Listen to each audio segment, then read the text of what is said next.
आता आपण छत्रपती संभाजीनगरला जाऊया। अविनाश कानड जे आमचे प्रतिनिधी आपल्या सोबत आहेत। अविनाश, थोड्याफार फरकाने 1-2 रुपयांनी प्रत्येक जिल्ह्यामध्ये आणि शहरामध्ये पेट्रोल आणि डिझेलचे प्रति लिटरचे दर थोडेसे वेगळे दिसतायत। तू काय सांगशील, 3 रुपयांनी पेट्रोल डिझेल वाढलंय, छत्रपती संभाजीनगर मधली काय स्थिती?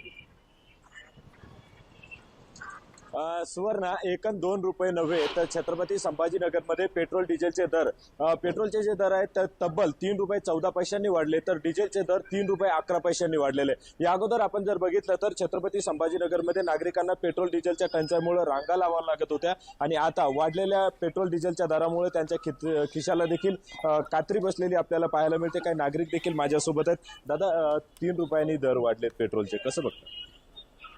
पेट्रोल भरपूर वाढलंय, आता बघू काय करायचं। बरं, घरातून निघावंच लागतं पेट्रोल। पंतप्रधानांनी आवाहन देखील केलंय की जास्त फिरू नका, पेट्रोल डिझेलचा कमी वापर करा। पंतप्रधान म्हणजे चार्जिंगवरच्या गाड्या घ्या, पेट्रोल जसं लागलं तसं वापरा, पण जेव्हा गरज आहे तसं वापरा, जास्त बाहेर फिरू नका। अजून देखील काही नागरिक माझ्यासोबत आहेत। पेट्रोलचे दर 3 रुपये 14 पैशांनी वाढले आणि डिझेलचे दर वाढले। सर, आता काय सामान्य माणसानं कसं करावं? पेट्रोलचे भाव वाढल्यानं का गरीब कसं करणार? आपल्या अडचणी कसं सहारा करण्यासाठी कसं करणार? गरीब माणसानं कसं करावं? आत्महत्या करावं कसं करावं? तुम्ही सांगा। याने खिशाला फटका बसणार आहे। मग बसणारे सगळे गरीब माणसानं काय करावं? गरीब जनतेनं काय करावं? आपली परिस्थिती कशी, मजूर लोक हे कसं करणार अडचणीला सहारा? याने आर्थिक बजेट कोलमडणार। कोण म्हणणार? आर्थिक बजेट कोण म्हणणार? सुवर्ण, या तीव्र प्रतिक्रिया आहे। मी अजूनही काही नागरिकांच्या प्रतिक्रिया घेण्याचा प्रयत्न करतो आहे। मी सध्या हर्सुल टी पॉइंटच्या पेट्रोल पंपावरती आहे। या ठिकाणी रांगा चालू होतील। अर्थातच पेट्रोल डिझेलचे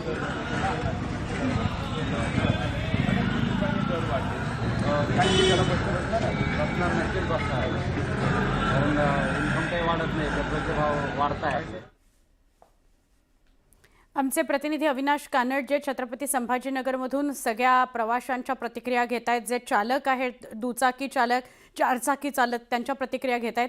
मी तुम्हाला एकदम थोडक्यात सांगते, जर तुम्ही मुंबईत असाल आणि तुमच्याकडे दुचाकी असेल तर त्याची टाकी, त्याच्या कपॅसिटी टाकीची जी असते ती 5 लिटर असते। म्हणजे तुम्ही आत्तापर्यंत 300-350 मध्ये जर तुमची टाकी दुचाकीची फुल करत असाल तर आता मात्र तुम्हाला 500ची मोड करावी लागणार आहे। 550-600 रुपये तुम्हाला टाकी फुल करायला लागतील दुचाकीची।